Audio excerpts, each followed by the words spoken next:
Shalom, Rabbi Eric Solomon, Beth Meyer Synagogue. Attempt once again at Morning Torah in this continuing horrible situation. The Torah portion is Noach. The story of Noah we know.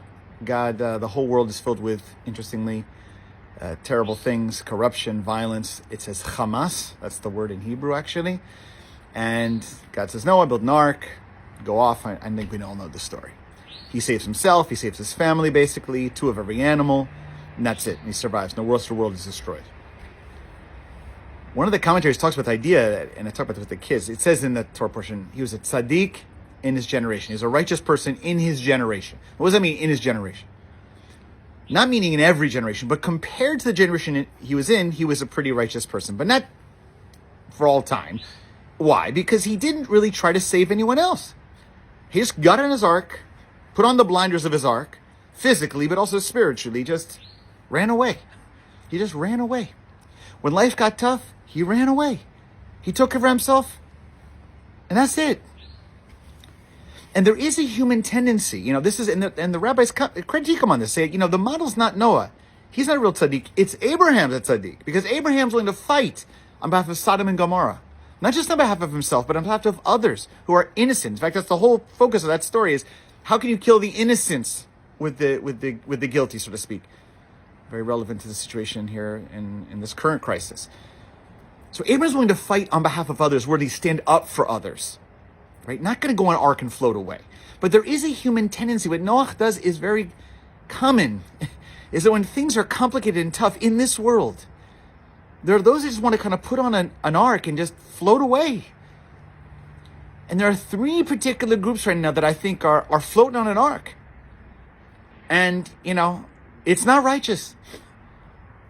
The first people that are floating on an ark are those who are so filled with rage and anger, which I understand, but are so filled with rage and anger against Hamas that they generalize that against Palestinians in general in Gaza, which we know the vast majority do not support Hamas, and essentially take a position of, an arc blinders of, so to speak, I don't care who dies in the course of Israel trying to win this war, get back the hostages, protect innocents on the Israeli side. You know what? I'm putting an ark. My ark only includes, quote unquote, Israelis. By the way, Israeli Jews and non-Jews, but Israelis. Or you might say the free world, even the United States, American citizens, Europeans. It doesn't include innocent Palestinians. Those people are on an ark. They've limited their ark only to their people, not to innocents. And that is a non-righteous approach, like Noah. That's group 1. Group 2 is the one we're going to ark. I'll call it the pacifist ceasefire ark.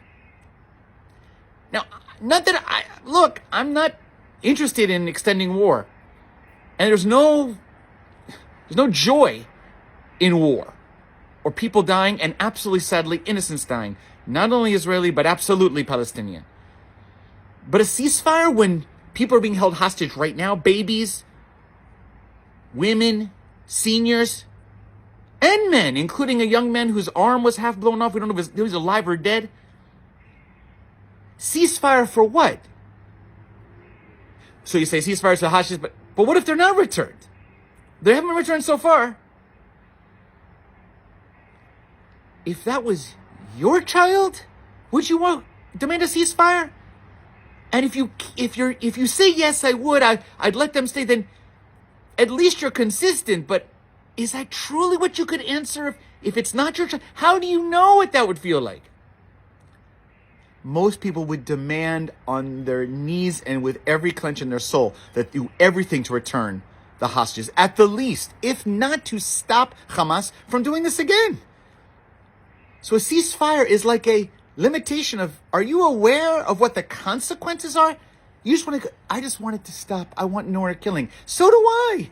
So do most rational people, most moral people. And the last group that I think that's on the ark are those people that are being quiet. As I stated last week, you can be a person that does not know a lot about the Israeli-Palestinian conflict, or generally is sympathetic to the Palestinian desire for state, sovereignty, freedom, disagreements with Israeli policy, Prime Minister Netanyahu, etc., etc., etc., settlement expansion, all that. And you can still say, innocent Israelis were massacred. Whole families, children in their beds, babies, women raped. You ignore, and then some say, so some are quiet. Then there are the others that say, well, Hamas are freedom fighters. Freedom fighters, they're oppressing Palestinians, using them as human shields.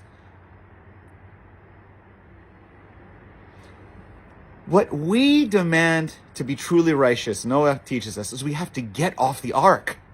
We got to live in the real world of complexity and danger and fear and horror. And we have to get off the ark to really look at all of humanity and say, all of it, innocence on both sides, deep and profound Israeli fear. What happens the day after the quote-unquote ceasefire, if that were to happen? How is Israel supposed to live in a country where the Hamas is holding their children hostage, or as seniors, or family members? This Torah portion teaches us we have to get off the ark.